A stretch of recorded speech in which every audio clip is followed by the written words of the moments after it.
Salut à tous and welcome back to my channel, j'espère que vous allez bien. Aujourd'hui je vous retrouve dans une nouvelle vidéo et pour cette vidéo on va parler de la série Teen Wolf. On me l'a énormément demandé celle-là. Je crois à chaque vidéo que je sors j'ai un commentaire minimum qui me demande de faire un 20 faits sur Teen Wolf. Du coup je me suis dit bah let's go pour la faire. Avant de commencer la vidéo n'oubliez pas de mettre un petit pouce en l'air et de vous abonner à la chaîne. Et c'est parti.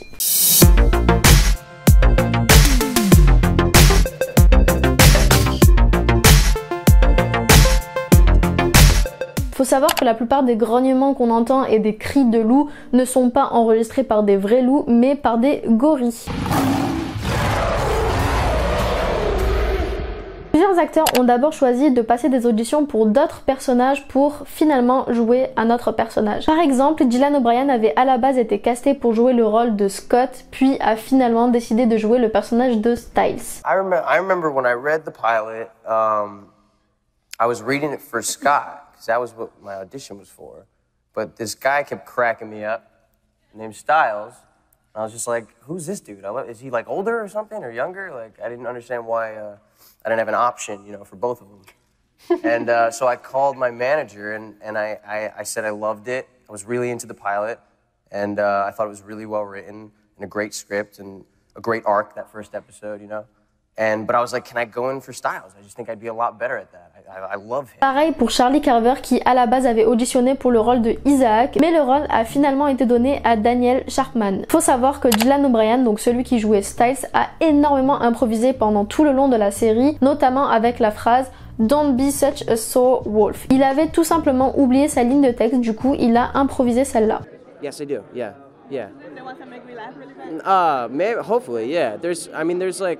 There's improving lines. Durant la saison 1, Dylan O'Brien n'avait pas son permis, il a donc dû apprendre à gérer la Jeep avec l'un des assistants de réalisateur. Et d'ailleurs, je pense que vous le savez, mais Dylan O'Brien a finalement récupéré la Jeep à la fin de la série en cadeau d'adieu. Il y a eu une fin alternative à la saison 2 qui du coup n'a pas été prise où Jackson devait mourir. Jeff Davis, donc le showrunner de la série, a à plusieurs reprises fait des cascades à la place de nos acteurs.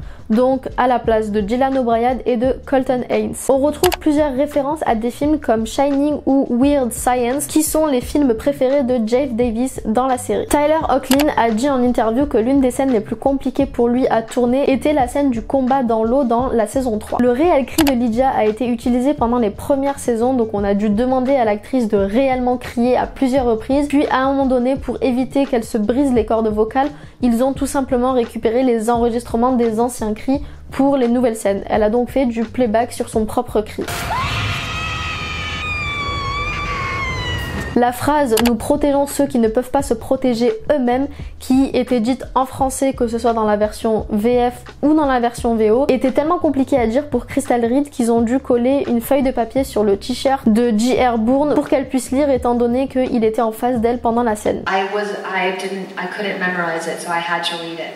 Celle-là m'a un petit peu choquée. Si le personnage de Cora n'était pas retourné en Amérique du Sud, elle aurait pu avoir une histoire d'amour avec Styles.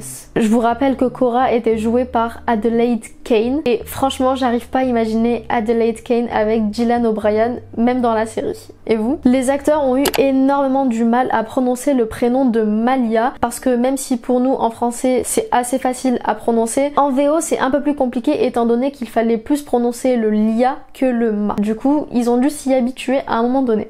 Malia, what?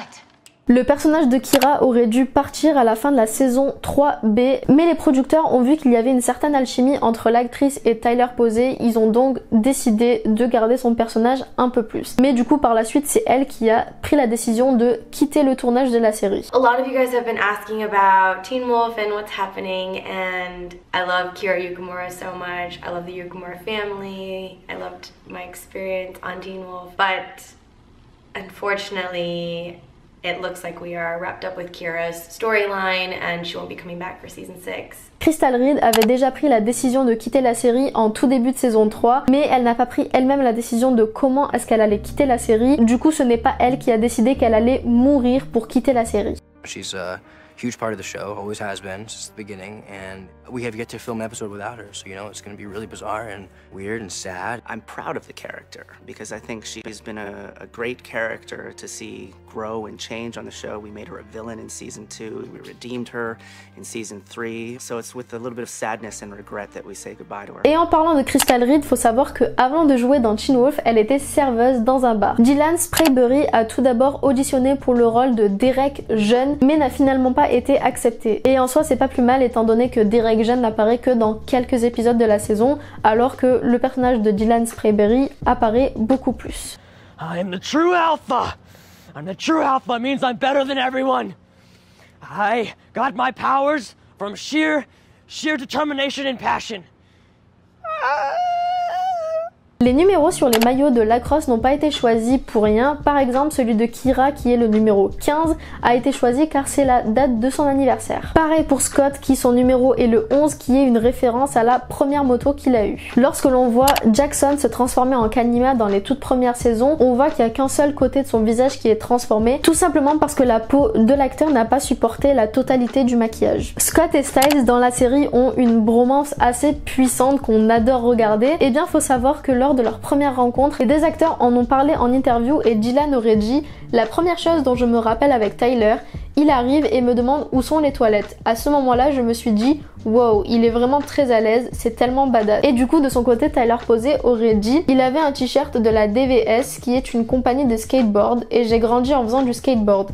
J'ai tout de suite pensé « Ok, ce gars a l'air cool. » On peut dire donc que même dans la vraie vie, la bromance avait déjà commencé. He's the buffest, best looking dude I know. He's probably got the best muscles. Really wish you have a great career ahead of you and that everyone in this world will notice how wonderful and cute you are with your sweet little moles and brown eyes. You notice my moles? Et pour finir, faut savoir que Tyler Posey, il y a plusieurs années en arrière, avait auditionné pour le rôle de Jacob dans Twilight. Je sais pas ce qu'il a avec les rôles de loup-garou, mais faut croire qu'il aime vraiment ça.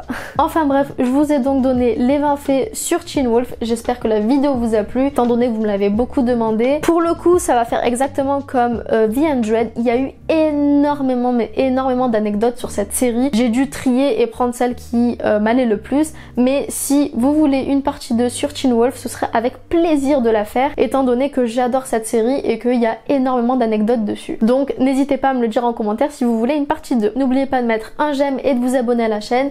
Et moi je vous dis à la semaine prochaine et je vous fais des bisous. Ooh,